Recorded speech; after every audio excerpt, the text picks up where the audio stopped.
Hello guys, welcome to another video. In this video we are going to go over this privilege escalation, which is through the Windows certificate dialog. And basically this Windows certificate dialog, elevation of privilege vulnerability, it came out about 2 years ago, and you can basically do this on any Windows machine. So if you go ahead and take a look at the let's go ahead and exit out of here. If we go to the nvd.nist.gov, this is a government website. You can see the known affected software configurations. You can see that it's basically almost for every single one of them: Windows 10, Windows 7, Windows 8, Windows Server 08, Windows Server 2012, Windows Server 2016, and Windows Server 2019, up to Windows 7 2019. So you can quickly escalate your privilege through the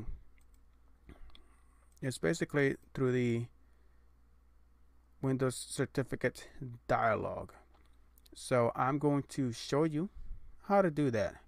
So you first need to download the tool, and that tool you can download it from a GitHub repository. I'm going to leave you guys with the link,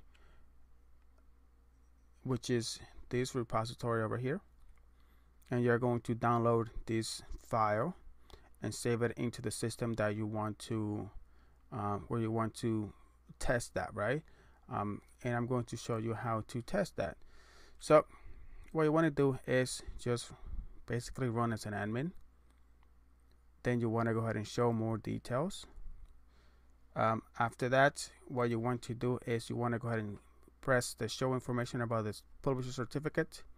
You want to press on verify or VeriSign commercial software publishers CA. Then you want to press OK, no, and that's going to open Windows Explorer. But the funny thing is that if you go ahead and go into exit out of here, you want to go ahead and go into File. You want to go ahead and do Save As, and what you want to do from here is press OK. You want to go ahead and open the CMD, right, the command prompt. And if you know what the CMD is, if you go to Windows, and then after Windows you want to go into System32,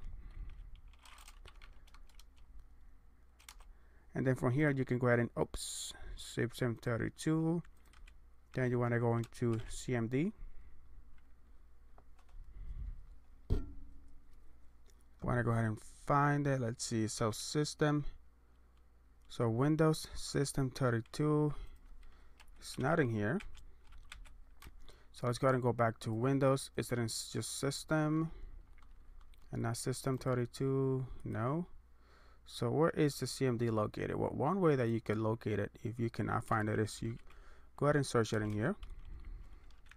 CMD. You want to go ahead and open the file location.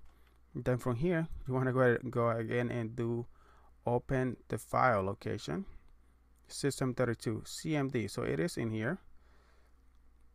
So what we could do is just do System32 again. I knew it was in System32. And you can just go ahead and over here, just go ahead and type cmd.exe. Open that. As you can see, we have a command prompt open, but if you go ahead and do who am I, you can see that you are the system now. And if you do a who am I groups, you can see that this CMD groups, you can see that you are part of the administrators. So now you are basically the administrator through this command prompt. You can see it right here on top left. It says administrator. So that is a quick win.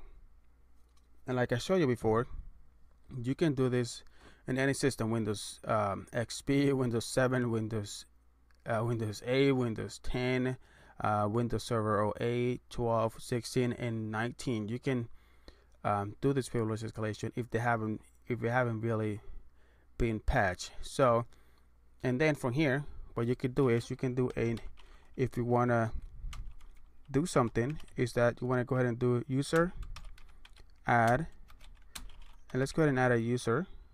You can name it whatever you want. I'm going to name it Rabacucu, and the password is going to be password123. There we go. So we have added a user, and now after that we want to add that user net local group to the administrators group. Rabacucu add. So we created a user. Can I make this bigger? Properties. Sorry for that, guys. Let's make this font bigger. There we go. So we created a user right here. Then user add.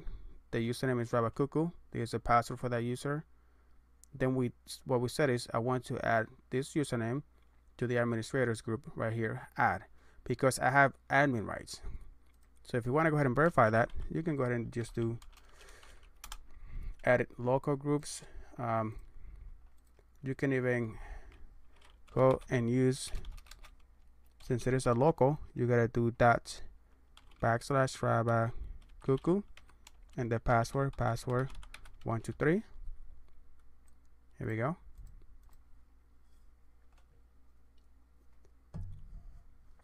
And that should open it. And you can see right now that we have that user. You go to properties, and this guy is a member of the administrators. So now we have a local account with admin rights just by doing those couple steps through that vulnerability, which is the which they call the Windows Certificate Dialog, because whenever you open a Windows Certificate Dialog, it basically opens any tools or anything that it opens. Whenever you click that, it opens it as a has system, and system has admin rights, built-in administrators. This is part of the built-in administrators, and since we are part of the built-in administrators, we are able to create a user and add that group user to the administrators group, as you can see right here.